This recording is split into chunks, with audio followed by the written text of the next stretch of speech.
kreator atau para konten kreator pasti pernah nyebutin apa itu yang namanya niche, atau tentuin dulu niche-nya apa sebelum bikin konten. Oke.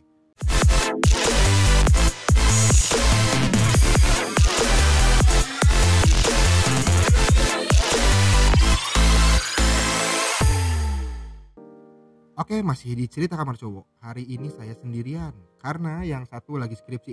Oke, nggak apa-apa, kita mulai aja ya sendirian.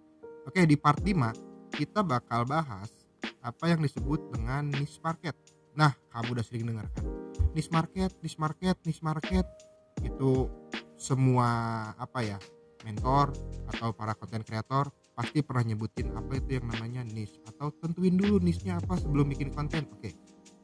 Kita bahas ya. Niche market itu dalam konteksnya konten ya. Jadi adalah segmen yang lebih spesifik daripada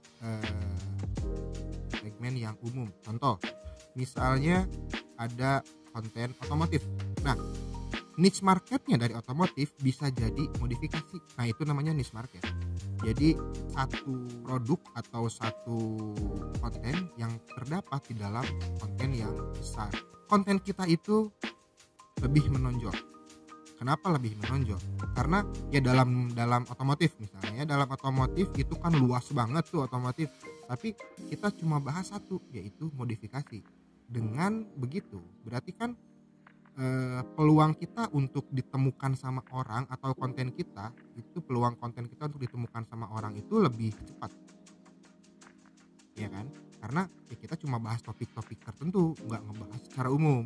Terus selain itu juga konten kita itu punya peluang lebih besar untuk mendapatkan value, atau konten kita itu bisa lebih terlihat value-nya. Kenapa? Karena pesaingnya juga sedikit. Kita ngomongin sesuatu yang segmented, ngomongin sesuatu yang spesifik, orang jadi lebih cepat buat kenal. Karena kita pemula ya, kita kan harus punya satu diferensiasi dalam konten. Nah, terus ada lagi yang kita sebut loyalitas. Nah, kenapa niche market ini penting? Karena kita butuh loyalitas dari calon audiens kita, betul kan? Sekarang dengan kita memilih topik yang segmented, otomatis kita akan menyasar segmen audiens tertentu. Nah, segmen audiens tertentu ini yang bisa bikin konten kita itu lebih cepat tersebar. Karena ya itu tadi, kita nggak ngebahas banyak-banyak. Kita cuma ngebahas satu topik itu segmented, dan kita detail buat ngebahas itu.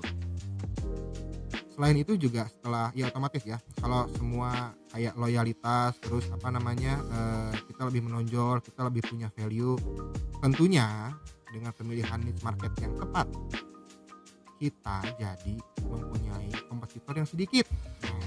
Jadi kalau kita ngambil konten terlalu general itu kan saingannya banyak, ya kan? Sekarang kita pemula nih, tapi udah masuk di market yang udah hektik gitu loh. Ya mau gimana, nanti konten kita udah ketutup aja sama yang lain. Tapi beda kalau kita tentuin niche kita ada di mana, di salah satu segmen tertentu di dalam market yang besar itu. Tadi kita udah ngomongin kan, jadi kenapa kita harus menentukan niche dari konten kita. Jadi kita udah tahu betapa pentingnya penentuan niche untuk konten. Nah, sekarang coba kita lihat, ini ada beberapa contoh niche yang bisa kamu pakai. Maksudnya kita akan sebutin ini lingkup besarnya ya. Nah, dari sini kan bisa diambil niche-nya sesuai dengan minat masing-masing.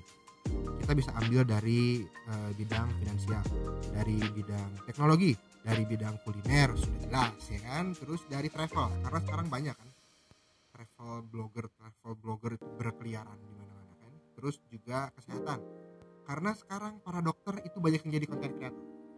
Ya kan, dokter sekarang jadi konten kreator. Tapi ya nggak salah, memang itu segmennya bagus. Terus ada yang dari edukasi, contohnya ya kayak kita ini mungkin lebih ke edukasi ya.